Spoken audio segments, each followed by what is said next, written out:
that's what I think is so great about the film is there's no villains and there's really no heroes. It's just, let's look at this thing that we've all been living in.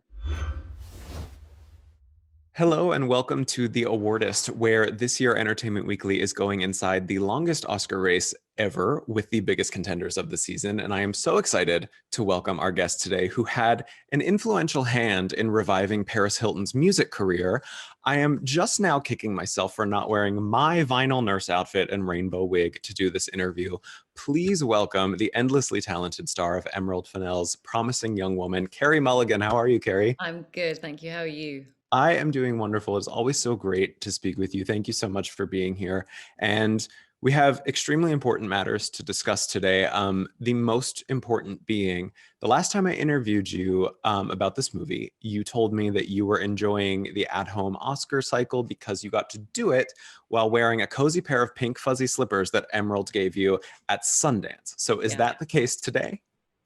This is really bad because I've worn them so much. They're not pink anymore. They're not pink anymore, and they're sort of the. I've had to wash them a couple of times because they've gotten. Oh, anyway, so I'm thinking about splashing out and getting myself some new ones. What are you doing? It's okay, hey, you're safe. What are you doing? Hey, I said, what are you doing? Not being able to be out there on the trail, seeing all of your fellow Best Actress nominees that have sort of traveled the circuit with you during this time, usually. So has that adapted, I guess, to sort of digital as well? Like, is there a group text with you and Viola Davis and Frances McDormand happening somewhere? Oh my gosh, wish. There is not, but Vanessa Kirby and I are on have a little WhatsApp chain going where we've been sort of digitally high-fiving each other and obviously talking about what we're going to wear to things. But yeah, that's been nice because it is, there is so much of it, and my one experience of it with an education, but having done little bits of it over the years is that you do see the same people over and over again. And you can all raise a glass and it's fun. And also you get to tell people in real life how much you loved their film. And at the moment you can't do any of that stuff. So Vanessa and I are sort of going to virtually hold hands through the experience. But I want everyone to be on it. That's the thing. I do want to talk to you a little bit about an education. Back in 2009, you got your first nomination, which was at a very different stage of your early career. So sort of doing this now, does having that experience and that built up career and 12 years worth of experiences in the industry, does that change your confidence or the way you sort of navigate award season versus how you did back then? I think at the time it was so overwhelming and surprising because, An Education was a film that we made for nothing and, went to Sundance, it got picked up, and then this whole thing happened. It was so unexpected and I really didn't imagine, had never had it in my mind that any of that kind of stuff would happen. So I think I was catching up to it a lot and sort of Mhm. feeling like I shouldn't really, I felt sort of unqualified and sort of freaked out by all of it. And I think I always look back and think, oh man, I wish I just had fun. Like it was so, and I did right towards the end, I started to sort of relax and enjoy it. But I think so much of it I spent thinking like, oh, I don't want to get this wrong. And, and I think there's so much pleasure in it. It's amazing to be in something that's recognized. And again, there's an element to which this time round, like Promising Young Woman this was never our expectation. It was a tiny film. We made it in 23 days. It was very much on the indie side. And I think Yeah. because we have incredible distributors in focus and because a great deal of effort went into making the film look bigger than it was, I think that's often sort of, it's easy to not see that, but it was like this tiny, tiny passion project really. And everyone was on it because they loved it. So it's even more meaningful because of that. This Mhm. wasn't a film where where anyone had these we all just made it because we loved it and we believed in Emerald and we wanted to tell this story because we believed in it. And for that to get recognition is just super emotional. I have to say. How swiftly do you think after an education and the nomination you got for that, did your career sort of change in the types of parts that you were offered? Could you notice a significant difference in the things that were coming your way after you had received that first nomination?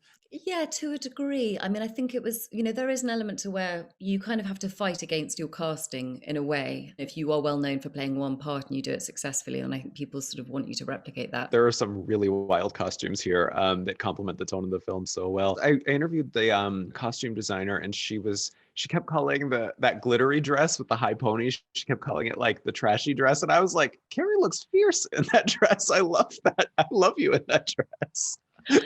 Oh man, that was a look. I mean, that is hands down the shortest dress I've ever worn in my whole life. And which was great, because it totally plays into the scene because of course Mm. that's not Cassie's natural, she's very much putting on a character, but when it's seen in the, in outside in the street by when she's seen by Ryan, it is the perfect dress because suddenly she just feels like she wants to curl up into a ball. But yeah, it was always referred to as the trashy dress.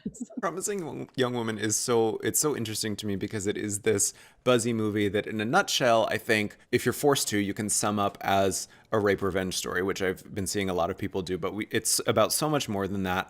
And it's all over social media. There's a lot of analysis and conversation online happening about this movie, which I think is really helping the awards excitement too.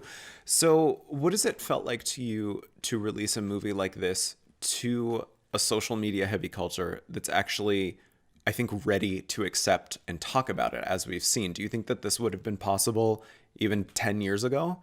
Yeah, I don't know. I mean, it's just it's such a different landscape now. Even from when I started working, I remember a friend of mine getting Twitter, when it sort of started, and I was like, "What? Why?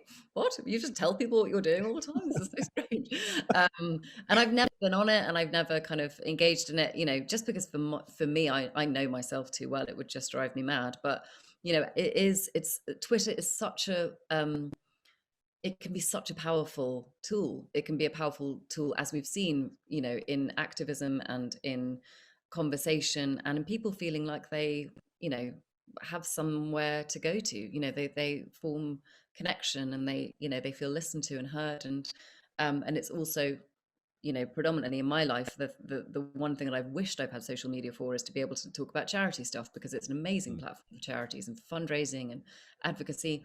But I think with this film, a lot of the conversation is people, working out what makes them feel uneasy about the film. That's a really good outcome for us. There's no desire on either of our parts for everybody to feel one way about the film or uniformly love it. It's very much it's a as true a story as we felt, and particularly for Emerald. But for everyone to have all of these feelings about it, I think is great. It's and I don't know if that would have been possible without social media. And we're, just the fact that this is a conversation that's starting up between friends and between family members, that is just so exciting for us. Is there a particular conversation or a particular piece that you've read in response to this film that really struck you that maybe you hadn't thought of as a conversation that this film would start up before while you were filming? What I've been surprised by is in just talking to journalists and talking to people who've been conducting Q&As or doing podcasts, like the response hasn't been gendered. It really has felt like it's had an impact, and sometimes in different ways, and sometimes men have found things funny than women, or women have found things funny than men, or there's been a bit of a there's been some sort of similarities there in the response, but actually the majority of the response has not been gendered. It's really been across the board. People have found something in the film that touches them or feels relevant to them or sort of provokes thought in them. And for everybody, I think pretty much everyone I've spoken to has said, like, yeah, this is what we grew up in. This is what was normal. This was what was in the movies and in the TV. Like, this was sort of what we all accepted. And therefore, we've all played a part in it, And that's what I think is so great about the film is there's no villains and there's really no heroes. It's just, let's look at this thing that we've all been living in for so long, kind of unquestioned. Yeah, the interesting thing about that too is I'm noticing that there's not really one specific age group, I think, that's talking about this too. Like I see very young girls and also older people online alike talking about it and sharing experiences related to this film. So it is really interesting to see a film take hold of so many different demographics in the way that this one has. And I think that this movie was originally slated to come out in April of 2020 in theaters, and it was pushed to December and has mostly been seen digitally on VOD. So do you think, in a strange way, and in no way minimizing the seriousness of what has gone on with the pandemic, but that digital focused rollout and the life that the film has had helped the film catch on with a specific audience that way, in a way it might not have if theatrical was the way that this one went? Yeah, I mean, I think, I think that's certainly the case. And again, you have to look at the silver linings. Like, it has been a horrific year and when we're talking about this, no way minimizing how awful it's been, but we were sort of sad that we didn't have the release that we were going to have. We were gearing up to do all of that stuff, and then England lockdown. I think the intention was always for it to be seen on a big screen, but I do think there's amongst my sort of family and friends, there are people who've seen this film. I've got relatives in America who've watched it on demand, who I really doubt would ever have gone to the cinema to go and see it. Definitely in that sense. And it was the same with The Dig. I did this film for Netflix, which would have had a conventional cinema release and then, been on Netflix. But I think a lot more people have seen it because it was they were in their homes and, so it's definitely, I think maybe it's made people sort of, I think we're also so desperate for things that we love, aren't we? So desperate to watch something that we enjoy. So I think it's made people sort of maybe step out of their comfort zone and watch things that they might not have necessarily watched if life was totally normal. I want to go back to the top of the season. I mean, Emerald actually kicking off her awards run with a Golden Globe nomination for Best Director. I was so thrilled when I saw that. So what was the first thing you said to her after she got the nomination alongside two other female directors also? Like, what was that conversation with you guys like? Yeah, I rang her. We were desperate. We were doing a phone tag for about 5 minutes, and we just kept on getting each other engaged. And she didn't know. She had only just found out because she'd been in a Costa Coffee getting coffee, and she was like, "I didn't have any reception here." I was like, "What are you doing in a coffee shop?" So yeah, I mean, it was just over the moon, ecstatically pleased for her. Absolutely right that she should be in these and the other female filmmakers. I mean, it's just so right and so wonderful. But yeah, we were just over the moon. Well, the subject of the film, I think, is sometimes dark. There are lighter moments throughout this film, handled so well by you and Emerald's direction. And your chemistry with Bo is just, it's so great. And I don't want to spoil anything. But it's so great throughout the film. And that scene where you spit in his coffee, though, like, I mean, I keep going back to that. I laugh so hard every time it happens. But I have to know, because the cuts are very quick there. Did he actually drink it? Because it happens so quick. He did. Yeah, it was very pre-COVID, I have to say. It was Yes. it was a full year before any of this. But yeah, he did. He did it like 3 or 4 times. Yeah. Oh my God. Okay. No, I wasn't expecting that. I thought that was like a one and done thing. Like, no, we drink the spit once, we're done. No, but he did it 3 No, times. but he kind of kept on.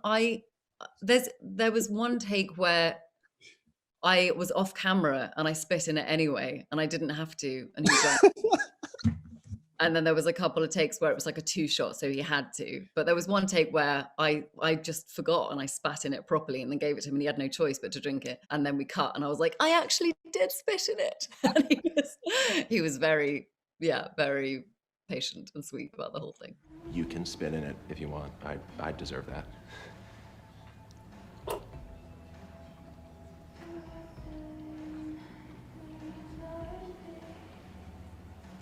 Thank you. The thing that you were probably so sick of talking about, the scene, the Paris Hilton scene, it's just so good. I have to talk to you about it again. I mean, the musical in the middle of a drugstore, I mean, that is just genius.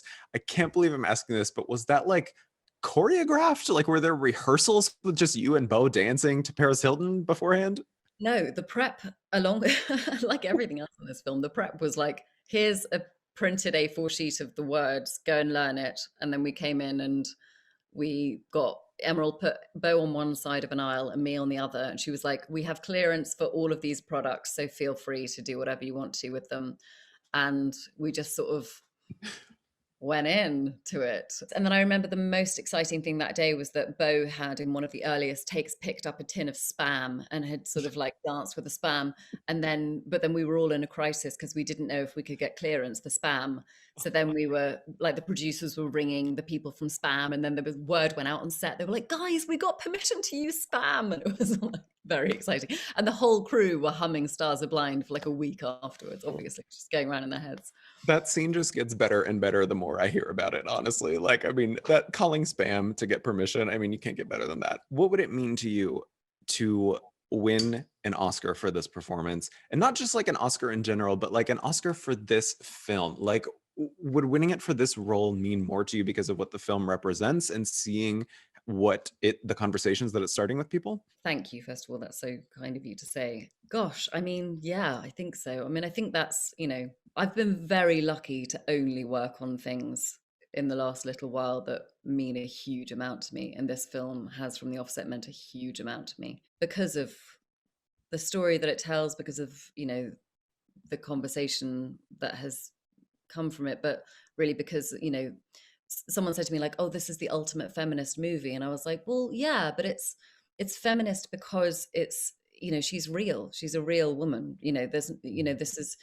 She's not perfect. She's not particularly even likable, but, she feels honest. And I think that's what makes it feminist, aside from the fact that we've got, Emerald, who wrote, directed, produced, Margot Robbie, who produced and, bought this film off the pre-title sequence pitch.